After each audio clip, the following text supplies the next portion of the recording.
First of all, what a class act that Mike Bray is.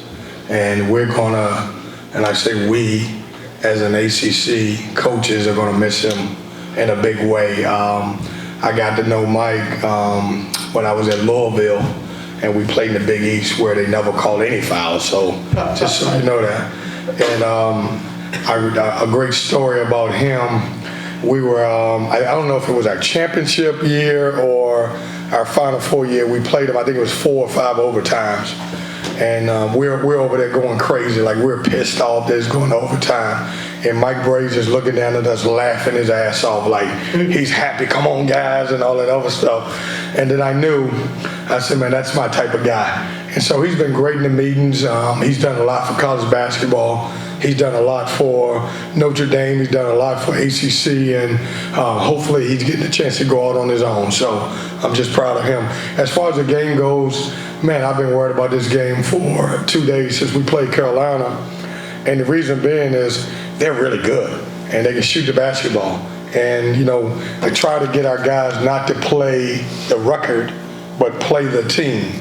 And when you look at them, they got veteran guys that can make shots. Unfortunately, it just hadn't worked out for them as far as wins and losses. But they're capable of beating anybody on any given night, especially if they can get hot. I thought we did a good job of, in the second half, you know, extending our defense, getting after them a little bit. I thought Jaquez Joyner was really, really good down the stretch. When you look at Taquavion Smith, he wasn't Taquavion Smith tonight.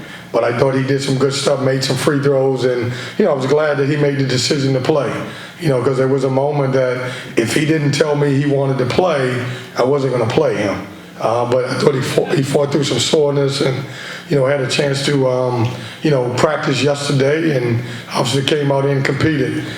Proud of our guys. Didn't know this until Craig told me 2 turnovers is we tied a school record, so that's pretty good for us. So, questions? When did you find out Taquavion was going to play? When did he say, I'm ready, Coach? So, Chip, probably about 4 o'clock at practice when he knocked down 2 threes. It's like, yeah, he's ready. He's going to be fine. Yeah, he's going to be fine. I think about 4 o'clock. Kevin, the first time he touched the ball tonight, he got the steal, dribbled the length of the floor and attacked the rim, and boom, he's down on the floor again. Did you hold your breath till he got up this time? No. I mean, he only knows one speed, and the kid's gonna play hard. And I never worried about him going to the hole again. And you know, I knew he would play the way he played. You know, I did think he settled a little bit too much for threes, but probably if I got popped a little bit like that, I would take more threes also. You had pretty good. You struggled at first against the zone, then had some more success when you kind of went small and used Breon in that, both on defense and then kind of to help the ball handling. What was kind of how long did it take you to be like, all right, this is the lineup we're going to use, and kind of just put 4 guys around DJ? Yeah, you know, I didn't think our forwards played well today. I thought Ernest had moments. I didn't think Greg had a great game, and so we decided kind of to go small. It's, you know, when you're playing against a zone, you know, you need kind of a Jericho Helms guy who can pick and pop, or a Jack Clark. And so it kind of changes us a little bit. So we wanted to get DJ into the middle of the zone, who's a great passer. But somehow he fell in love with the little jump shot. And so we kind of had to go small just to get him to the baseline where he could work a little bit. Jaquez Joyner was a leader coming here to this program, but just watching him on the floor tonight, watching him almost direct traffic, this seems really impressive.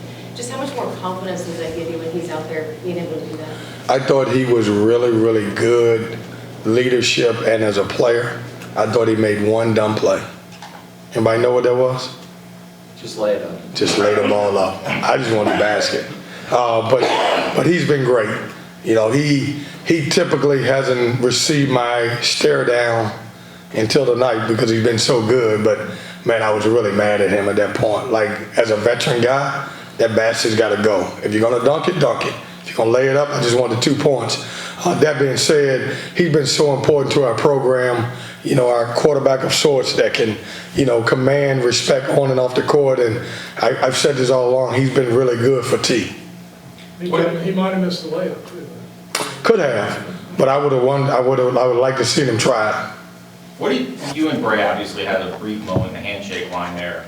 what do you say to a coach? I mean, obviously you said to us kind of what you feel, but what do you say to like a colleague in that moment? Well, first of all, I texted him right when I heard that he was going to retire.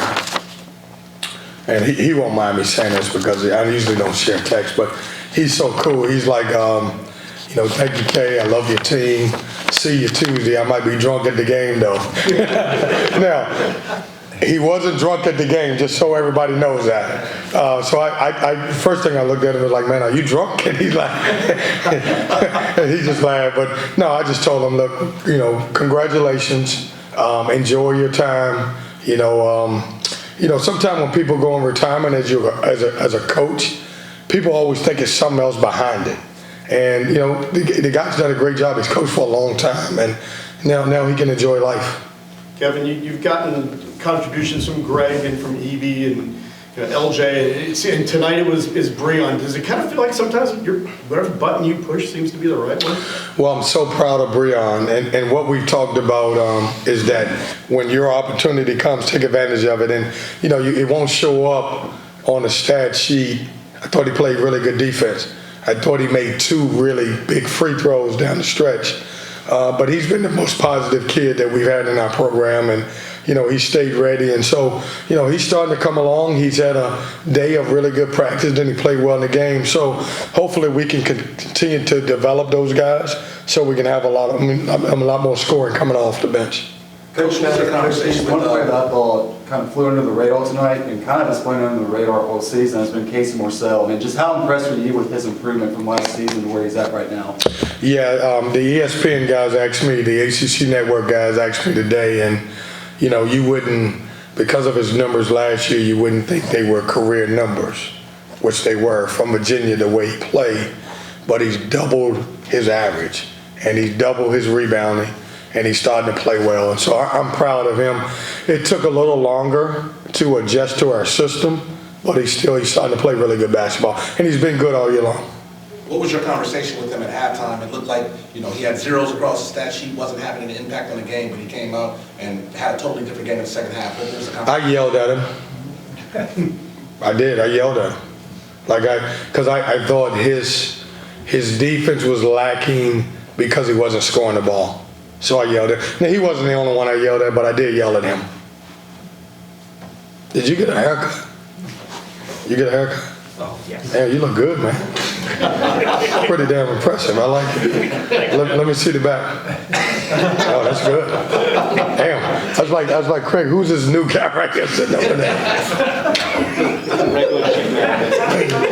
Joker look good. You got a date? Unfortunately not, Coach. All right. But you look good, though. I can tell you that now.